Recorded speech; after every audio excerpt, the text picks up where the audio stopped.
Oi, pessoal!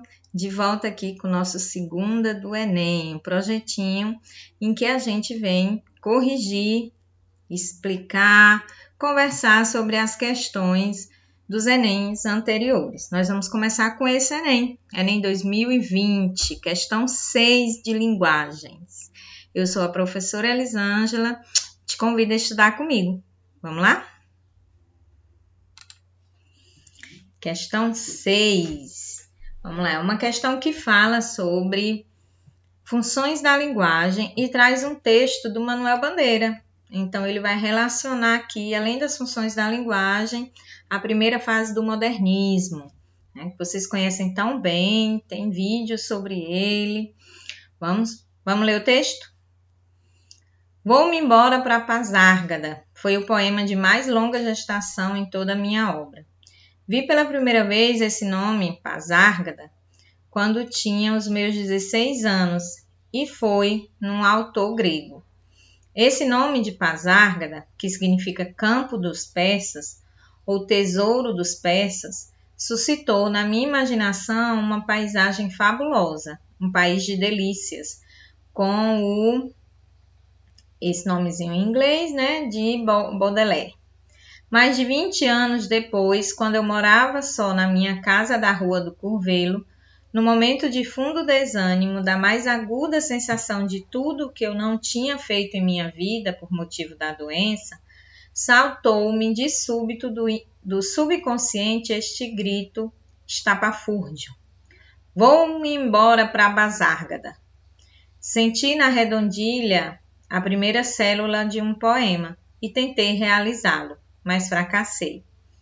Alguns anos depois, em idênticas circunstâncias de desalento e tédio, me ocorreu o mesmo desabafo de evasão da vida besta. Desta vez, o poema saiu sem esforço, como se já estivesse pronto dentro de mim. Gosto desse poema porque vejo nele, em escorço, toda a minha vida. Não sou arquiteto, como meu pai desejava, não fiz nenhuma casa, mas reconstruí, e não de uma forma imperfeita neste mundo de aparências, uma cidade ilustre, que hoje não é mais a Pasárgada de Ciro, e sim a minha Pasárgada. Então, foi escrito pelo Manuel Bandeira, né, nesse livro aqui do Itinerário de Pasárgada, em 1984.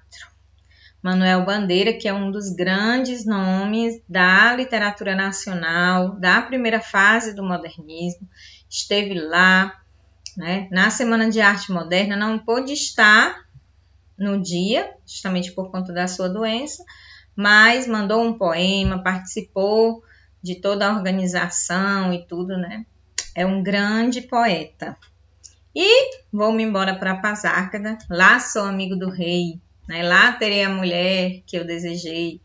Então, todos os desejos estão nesse poema do Manuel, super conhecido por todos. A questão diz assim, ó. Os processos de interação comunicativa prevêem a presença ativa de múltiplos elementos da comunicação, entre os quais se destacam as funções da linguagem. Neste fragmento, a função da linguagem predominante é a... Então, vamos lembrar, né? Nós temos a função da linguagem, a emotiva, a apelativa, a poética, metalinguística, a fática e a referencial, né? Eu tenho também aqui um mapa textual que eu sempre faço, né? Depois vou deixar para vocês o mapa textual para ajudar nesse estudo. Mas as funções da linguagem estão internamente ligadas aos elementos da comunicação. Para a gente fazer uma comunicação, a gente se utiliza de determinadas funções, né? E essas 6, elas estão predominantemente na comunicação. A pergunta faz, né? Pergunta. Nesse momento, nesse fragmento, a função da linguagem predominante é, então, emotiva, porque o poeta expõe os sentimentos de angústia que o levaram à criação do poema. a criação poética, a gente pode perceber que a função emotiva é aquela função em que é centrada na emoção do eu lírico, na emoção de quem fala no poema, né? Ou no texto, a função do emissor, do sentimento do emissor. Mas se você for pensar, o Manuel está aqui escrevendo sobre os motivos que o levaram à criação poética, mas essa é a função do texto? É aquilo que a gente deseja para o texto? Ou é uma referencial? Porque o texto informa sobre a origem do nome empregado em um famoso poema do Manuel Bandeira. A referencial é aquela linguagem mais denotativa, em que você vai buscar os significados do dicionário, os significados da palavra. É o objetivo do texto explicar a palavra? Não, né? Então, a gente pode dizer aqui que a B não é. Como eu também não acho que seja A, porque ele não está centrado aqui só para explicar sobre os sentimentos que o levaram a criar o poema, né? Não é só isso que acontece aqui no trecho, mas vamos ver o que ele fala mais. A B a gente já sabe que não é.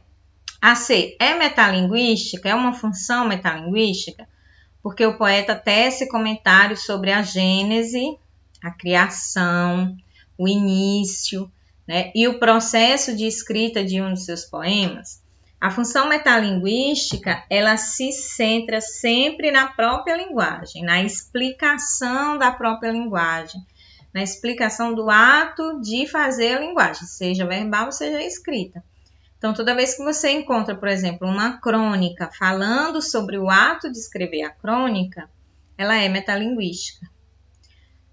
Um poema que fala sobre o ato de escrever o poema, né, as dificuldades, os sentimentos ao escrever o poema, é metalinguística. Então, aqui nesse trecho, a gente percebe que o Manuel Bandeira está mais preocupado em tecer comentários, né, em explicar para a gente como é que ele produziu o poema Vou-me embora para Pazárgada, do que falar dos sentimentos que ele tinha quando escreveu esse poema, né? Então, nós tínhamos dúvida na A. A C já nos tira essa dúvida, porque ela está mais correta do que a A. Aparecem esses sentimentos que ele tinha, mas não é o objetivo. O objetivo parece ser mais a necessidade de explicar como é que se deu a criação do poema do que falar somente dos sentimentos que ele tinha quando escreveu o poema, entenderam?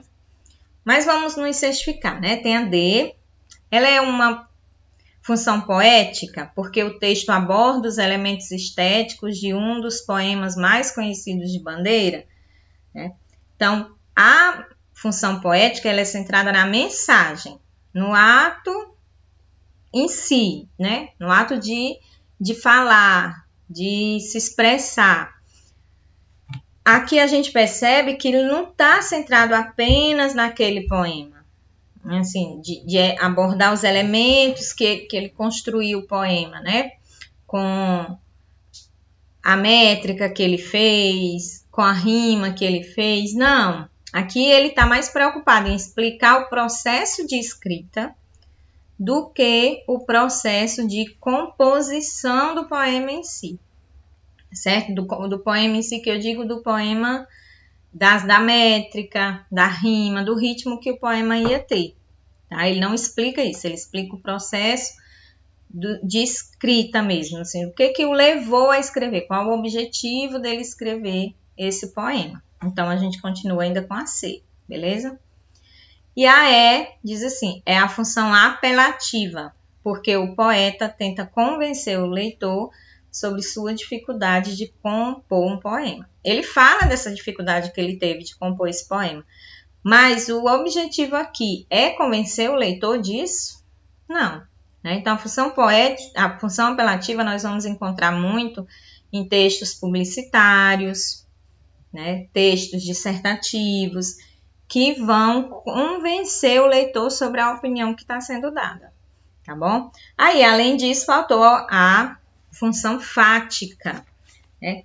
que é a função que observa o suporte textual, que observa se a mensagem está chegando. Então, quando eu digo assim, entenderam? Vocês percebem isso? Quando eu falo essas frases, eu estou me utilizando da função fática, porque eu quero saber se o canal que eu estou utilizando aqui, né, esse vídeo pelo YouTube, se ele é suficiente para fazer você entender. Quando eu me utilizo dessa técnica de linguagem, eu estou utilizando a função fática, certo? Então, aqui nessa questão é C, função metalinguística, porque ele tece comentários sobre a criação, a gênese, o início do processo de escrita do poema Vou-me embora para Pasárgada, tá bom? Então, a gente se vê na próxima segunda. Espero que vocês tenham gostado e um grande abraço. Tchau, tchau.